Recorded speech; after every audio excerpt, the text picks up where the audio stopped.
अस्सलाम वालेकुम दोस्तों, उम्मीद करता हूं आप सब खैरियत से होंगे। दोस्तों, आज की इस वीडियो में सऊदी अरब की कुछ ज़रूरी और बड़ी खबरें आप लोगों के साथ में शेयर करने वाला हूं, तो वीडियो को पूरा ज़रूर देखें ताकि पूरी जानकारी आप लोगों को मिले। आज की इस वीडियो में सऊदी अरब में काम करने वाले गैर मुल्कियों से जुड़ी कई सारी ज़रूरी खबरें हैं, तो वीडियो को आखिर तक ज़रूर देखना। तो सबसे पहली अपडेट देखिए, सऊदी इन्वायरमेंटल डिपार्टमेंट की तरफ से बार बार ये कहा गया है कि सऊदी अरब के अंदर जितने भी लोग ऊंट और बकरी चराने वाले हैं वो ऐसी जगह पर अपने ऊंट और बकरी को ना चराएं जिस जगह पर हुकूमत की तरफ से मना किया गया है। तो इसमें पिछले हफ्ते भी कई लोग पकड़े गए थे और फिर एक बार तकरीबन 22 लोग पकड़े गए, जिसमें इंडियन भी शामिल हैं और भी मुल्कों के लोग हैं, यहाँ तक कि सऊदी शहरी भी हैं, लेकिन इसमें इंडियन भी शामिल हैं। और इन लोगों ने 210 बकरियों को और 424 ऊँटों को हुकूमत की तरफ से मना की गई ज़मीन के ऊपर ले जाकर उन्हें घास वगैरह चरवाई है, जिनके खिलाफ में कार्रवाई की गई है। तो देखिए, सऊदी अरब के अंदर बहुत सारे ऐसे गैर मुल्की हैं जो ऊंट और बकरी चराने का काम करते हैं। तो उन्हें अगर कोई जानता है, उनका कोई रिश्तेदार है या पहचान वाला है या कोई भी अगर जानकार आदमी है, तो उसे इस चीज़ के बारे में ज़रूर जानकारी दे दे कि आप लोग ऐसी जगह पर अपनी ऊंट और बकरियों को ना चराएं जहां पर हुकूमत की तरफ से मना किया गया है, क्योंकि एक बकरी के हिसाब से 200 रियाल का फाइन है और एक ऊंट के हिसाब से 500 रियाल का फाइन है। तो अब आप सोच सकते हैं कि किसी एक आदमी के ऊपर अगर उसकी बकरी या ऊंट किसी ऐसी जगह पर चरने के लिए जाता है तो उसके ऊपर कितना जुर्माना लग सकता है। इसके अलावा अगली अपडेट वो हेल्थ मिनिस्ट्री की तरफ से आई है, जो काफ़ी इंपॉर्टेंट अपडेट है। देखिए, सऊदी अरब के अंदर अभी कुछ दिनों से कोरोना के केस एक बार फिर से बढ़ने लगे हैं, जिसकी वजह से हेल्थ मिनिस्ट्री ने कहा है कि अब आप भीड़ भाड़ वाली जगहों पर, यानी जहां पर क्राउड होता है, ज़्यादा लोग होते हैं या बंद जगहों पर मास्क लगाने की पाबंदी करें, क्योंकि कोविड का केस एक बार फिर से सऊदी अरब के अंदर बढ़ने लगा है। इसके अलावा जिन्होंने अपना वैक्सीन का डोज या बूस्टर डोज अभी तक नहीं लिया है, वो लोग पहली फुर्सत में जा करके अपना वैक्सीन का डोज कंप्लीट करें। इसके अलावा सऊदी अरब के अंदर कोरोना का एक और वेरिएंट आया है जो कि XBB नाम से जाना जा रहा है, जिसकी तस्वीर आप स्क्रीन पर देख सकते हैं। तो इसके बारे में लोगों का कहना था कि ये बहुत ही खतरनाक वायरस है। तो इस पर हुकूमत का कहना है, यानी मिनिस्ट्री ऑफ हेल्थ का कहना है कि इस वायरस से अभी इतनी कोई खतरनाक बात सामने नहीं आई है, ना ही कोई इसके सबूत मिले हैं, तो इससे अभी फिलहाल डरने की जरूरत नहीं है। इसके अलावा अगली जानकारी वो सऊदी अरब के अंदर रहते हुए अपने पासपोर्ट को रिन्यूअल को लेकर के आई है कि अगर कोई अपना पासपोर्ट सऊदी अरब के अंदर रहते हुए रिन्यू कराता है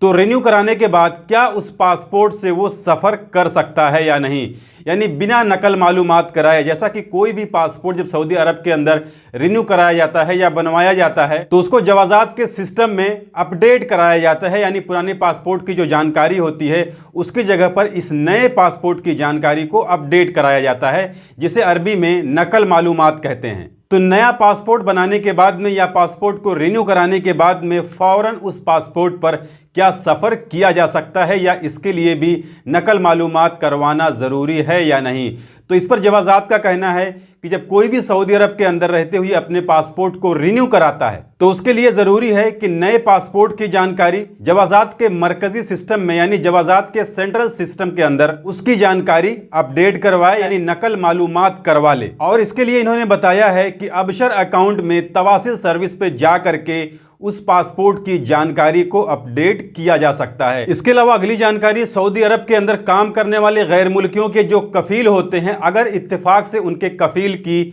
मौत हो जाती है तो क्या ऐसे वर्करों का किसी दूसरे फैमिली मेंबर के ऊपर नकल कफाला हो सकता है या नहीं, क्योंकि उसके कफील की तो मौत हो गई। तो ये चीज़ भी आप ज़रूर जान कर रखिए, हो सकता है फ्यूचर में आपके काम आए। तो इसमें जवाजात का कहना है कि उसकी जो फैमिली रहेगी, यानी मरने वाले की जो फैमिली रहेगी, उन्हीं में से मरने वाले के किसी एक वारिस को अदालत में जाकर एक वकालतनामा बनाना पड़ेगा, जिससे कानूनी तौर पर यह साबित हो जाएगा कि मरने वाले का वारिस कौन है। तो फिर उस वारिस के नाम पर किसी भी वर्कर का नकल कफाला कराया जा सकता है। इसमें थोड़ी सी कानूनी कार्रवाई होती है, जिसमें थोड़ा सा वक्त लग सकता है, लेकिन इस तरीके से अगर किसी के कफील का इंतकाल हो जाता है तो उसके फैमिली मेंबर में से किसी भी एक आदमी के ऊपर नकल कफाला करवाया जा सकता है। इसके अलावा एक जानकारी वो मिनिस्ट्री ऑफ इस्लामिक अफेयर की तरफ से आई है, जिसमें जिद्दा के लिए मस्जिदों में इमाम और मुअज्जिन के लिए 491 वैकेंसियां निकाली हैं जहां पर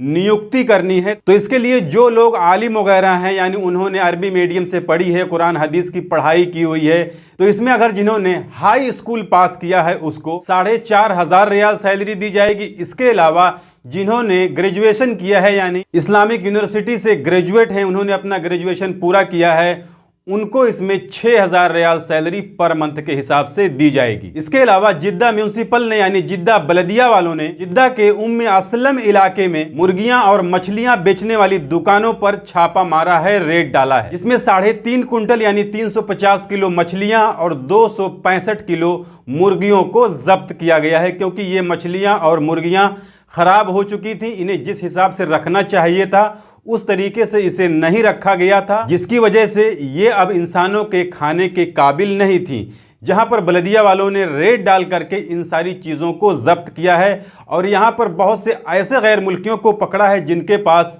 मेडिकल कार्ड ही नहीं था। तो जैसा कि आप सभी जानते हैं, सऊदी अरब के अंदर अगर कोई ऐसी जगह पर काम करता है जहां पर खाने पीने वाली चीज़ें बिकती हैं, चाहे वो रेस्टोरेंट हो या फिर मुर्गियां मछलियां बेचने वाली दुकानें हों या फिर गोश्त वगैरह बेचने वाली दुकानें हैं, इसके अलावा भी बहुत सारी जगहें हैं जहां पर लोगों को मेडिकल कार्ड बनवाना पड़ता है, जिसके लिए हर साल उन्हें हॉस्पिटल जा करके उनका मेडिकल चेकअप देना पड़ता है। तो उन दुकानों में बहुत से गैर मुल्की ऐसे थे जिनके पास वो मेडिकल कार्ड ही नहीं था। तो ये थी आज की इस वीडियो में सऊदी अरब की कुछ ज़रूरी खबरें जिसे मैंने आपके साथ में शेयर कर दी। जानकारी अच्छी लगी है तो वीडियो को लाइक कर दीजिए। चैनल को अगर अभी तक आपने सब्सक्राइब नहीं किया है तो चैनल को सब्सक्राइब करके बेल आइकन को प्रेस करके ऑल पे ज़रूर सिलेक्ट कर लीजिए, ताकि हमारे आने वाली और भी दूसरी नई वीडियोज़ की नोटिफिकेशन आपको मिले। क्योंकि सऊदी अरब के अंदर काम करने वाले गैर मुल्कियों से जुड़ी जितनी भी ज़रूरी खबरें होती हैं वो मैं डेली अपने इस चैनल पर लाते रहता हूं। तो आज की इस वीडियो में बस इतना ही। मिलते हैं फिर अगली वीडियो में, तब तक के लिए इजाज़त दीजिए। खुदा हाफिज़।